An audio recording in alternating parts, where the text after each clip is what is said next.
Kính chào quý vị đến với phóng sự cộng đồng của Đài VIETV Network. Hôm nay là ngày 26 tháng 5 năm 2023. Nhóm phóng viên của Đài VIETV đang có mặt tại buổi lễ khánh thành tượng đài Tưởng Niệm Chiến Tranh Việt Nam của thành phố Houston, tiểu bang Texas do thành phố Houston tổ chức. Kính mời quý vị theo dõi những hình ảnh nhóm phóng viên của chúng tôi ghi nhận trong ngày buổi lễ hôm nay. Đã có khoảng 3 triệu người Hoa Kỳ đã đi theo tiếng gọi quốc gia của họ và đã phục vụ một cách dũng cảm trong chiến tranh Việt Nam. Trong số này có hơn 58.200 quân nhân đã hy sinh, bao gồm 432 người đến từ thành phố Houston, Texas. Trong khi đó, ở nước Việt Nam Cộng Hòa hay miền Nam Việt Nam, hơn 4 triệu người đã phục vụ trong quân đội, khoảng 300.000 quân nhân đã tử trận và vô số người bị thương. Có hơn 250 quan khách đến tham dự, trong đó có các cựu quân nhân Quân lực Việt Nam Cộng Hòa và đồng hương. Tượng đài được xây cất trong vòng 3 năm do Southwest Houston Development Fund 1.3 triệu và District J Fund 100.000. Những quan khách tham dự gồm có thị trưởng ông Sylvester Turner, nghị sĩ bà Jackson Lee, nghị viên District J ông Paula Edward và giám đốc văn phòng cựu chiến binh ông Robert Demble. Chương trình bắt đầu với màn trình diễn trực thăng của lực lượng vệ binh quốc gia Texas. Sau đó là nghi thức chào quốc kỳ Hoa Kỳ và 1 phút mặc niệm.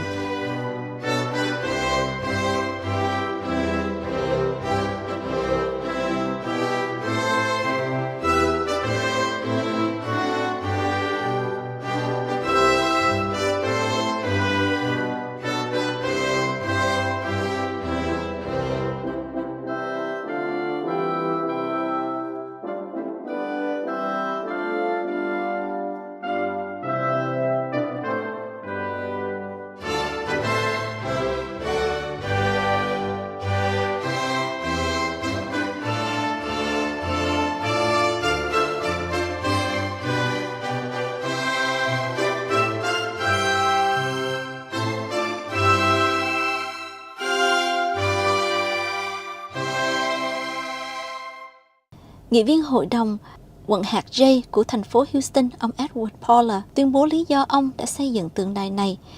Today we are here to honor the many men and women from the greater Houston area who served our country during the Vietnam War. If you ask many of the veterans here today how they felt when they had to return home to American soil, you'll probably hear different accounts. But one thing that's likely to be consistent is the feeling of not having a proper welcome home. My father is one of those people. He served honorably in the Vietnam War as a Marine. Dad, raise your hand. So my father told me years ago that there was no memorial in Houston. The importance of service, the importance of country, and this dedication and this monument started with the discussion that I had with my father. So thank you, Dad.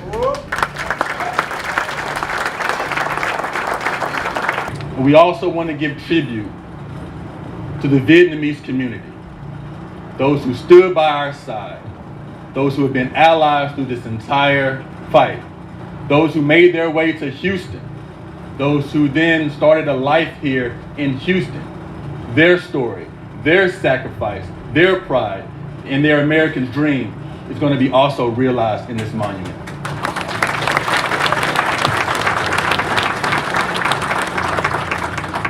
Kế đến là bài phát biểu của thị trưởng thành phố, ông Sylvester Turner. This day becomes even more important because we recognize the diversity of our city. We are the most diverse city in the United States. Yes.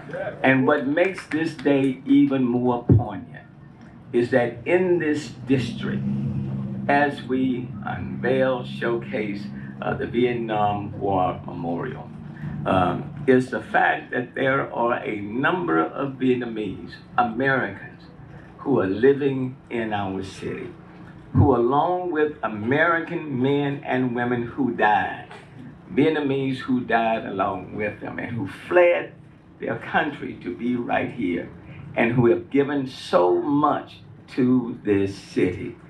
And it recognizes that we can be diverse, But being diverse and stopping there is not enough. It's important for us to be diverse and inclusive at the same time. And when I look out into this audience, the sacrifice of men and women during the Vietnam War is showing the fruits of those sacrifices by the diversity and the inclusivity that exists and live in our city, in our restaurants, our businesses, our colleges, and our universities, all throughout our city. You will see folk who fled their country who are here working right alongside with everybody who are native Houstonians.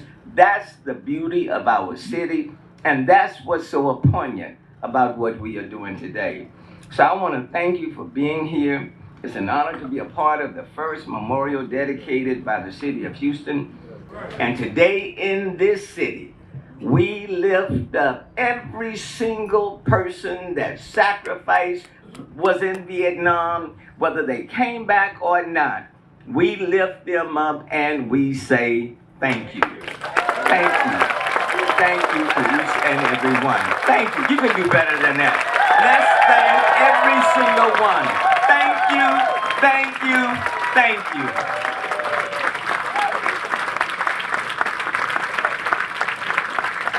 Thank you.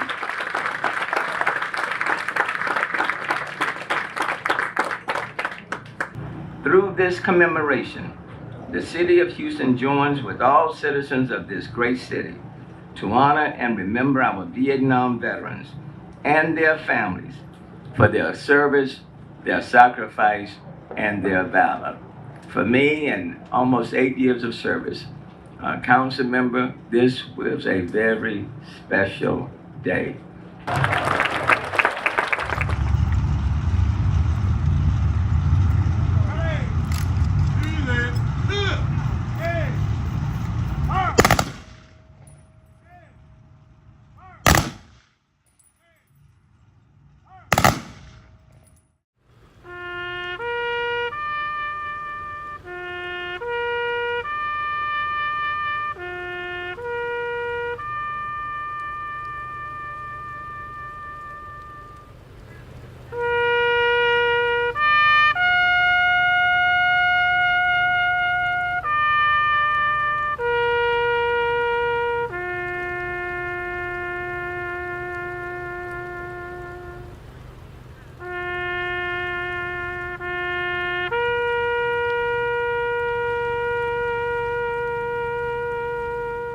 Today, they will get their proper welcome home. 5, 4, 3, 2, 1. Welcome home. Welcome home. Welcome home.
Certainly it's important to acknowledge those veterans who died during the Vietnam War, certainly to acknowledge those in Vietnam who stood with American soldiers in fighting for their freedoms, and then there were many Vietnamese who fled and came to the United States, and many that are living right here in this city with their families, contributing to our city.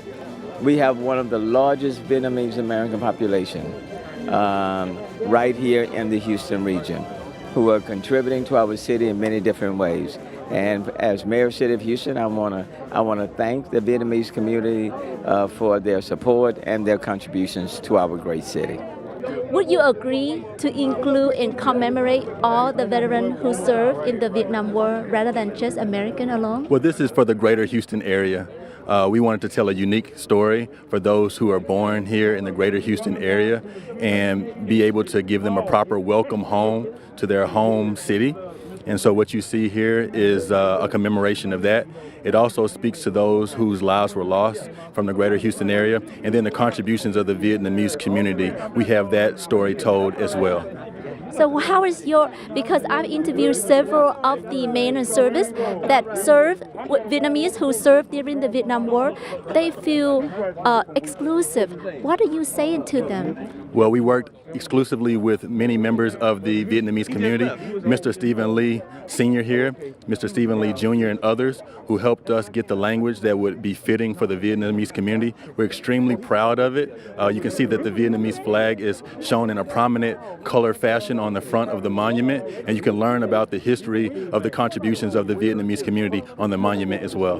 Cái cảm nghĩ của Lý Quốc Trung thì rất là được hãnh diện vì cộng đồng người Việt Nam mình và các cựu chiến binh Việt Nam đã được có cái lời mời của thị trưởng cũng như văn phòng tổ chức cái tượng đài, thì mình cũng đến mình tham dự với người ta.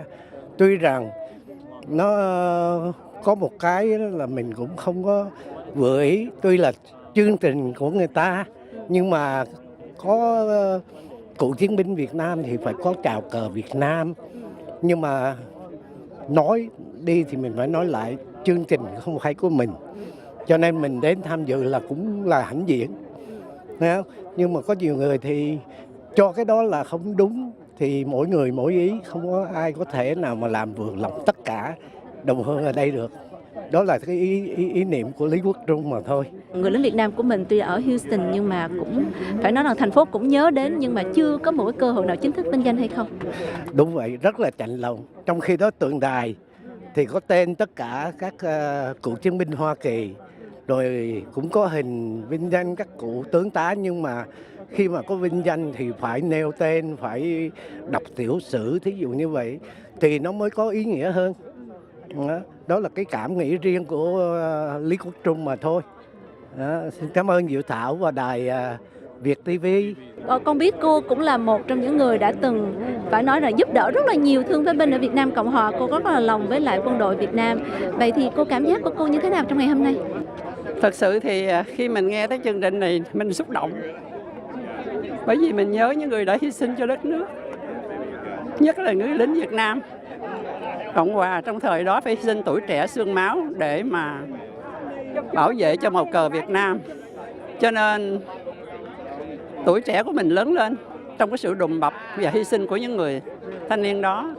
Mình thảnh thơi học sách đến trường, trong khi họ phải gia nhập quân đội, và có những người sau đó trở thành thương tật và một số đông bị mất tích trong cuộc chiến. Do đó hôm nay khi nghe bài diễn văn của ông thị trưởng, ông nhắc đến những người đã chết, những người đã hy sinh và những người mất tích.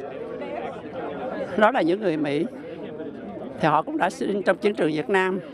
Tuy nhiên mình chạnh lòng khi mình nghĩ không biết bao giờ chúng ta có sẽ tổ chức được một chương trình như vậy để ghi nhận công ơn của những người lính đã hy sinh. Mặc dù rải rác ở các nhiều thành phố lớn, chúng ta cũng có những cái bia tưởng niệm như thế này để tưởng lạnh những vị tướng đã tuẫn tiết trong cuộc chiến và những người đã hy sinh. Tuy nhiên tại phố Houston chúng ta chưa có, cho nên khi tham dự buổi hôm nay mình vừa vui mà vừa buồn. Nhất là khi nghe bài diễn văn của ông thị trưởng và thấy những 21 phát súng để mở màn cho cái chương trình này, thì mình nghĩ rằng những người Mỹ họ hy sinh, họ đã được chính quyền biết đến. Khi họ trở về họ bị xử ghẻ lạnh, hôm nay họ đã được nhắc đến với tất cả sự tôn trọng. Còn những người lính Việt Nam Cộng Hòa của mình thì sao? Thì đó là cảm nghĩ của mình, phải nói rằng rất buồn. Đó là một buổi lễ rất xúc động đối với cộng đồng người Mỹ gốc Việt khi nhìn thấy lá cờ vàng Việt Nam Cộng Hòa một cách kiêu hãnh được đưa vào thiết kế. Tượng đài còn ghi rõ sự chịu đựng gian khổ của người lính Việt Nam Cộng Hòa và gia đình của họ sau biến cố 30 tháng 4 1975. Trên đó cũng khắc ghi 5 vị tướng lãnh quân lực Việt Nam Cộng Hòa đã tự kết liễu đời mình để bảo tồn, sự trung thành với Tổ quốc. Một điều quan trọng cần nhấn mạnh ở đây là người lính Mỹ và người lính Việt Nam Cộng Hòa đã sát cánh bên nhau chiến đấu với lòng can đảm và dũng cảm. Tất cả chúng ta đều hy vọng rằng trong tương lai, các cựu chiến binh Việt Nam sẽ không bao giờ bị lãng quên và sẽ mãi mãi trong trái tim của chúng ta. Xin cảm ơn tất cả về sự dũng cảm, can đảm và phục vụ việc bảo vệ nền hòa bình và tự do. Cảm ơn quý vị đã theo dõi những phóng sự cộng đồng của Đài VietTV Network tường trình tại tượng đài tưởng niệm Chiến tranh Việt Nam tại thành phố Houston, tiểu bang Texas. Hẹn gặp lại quý vị trong chương trình kỳ sau.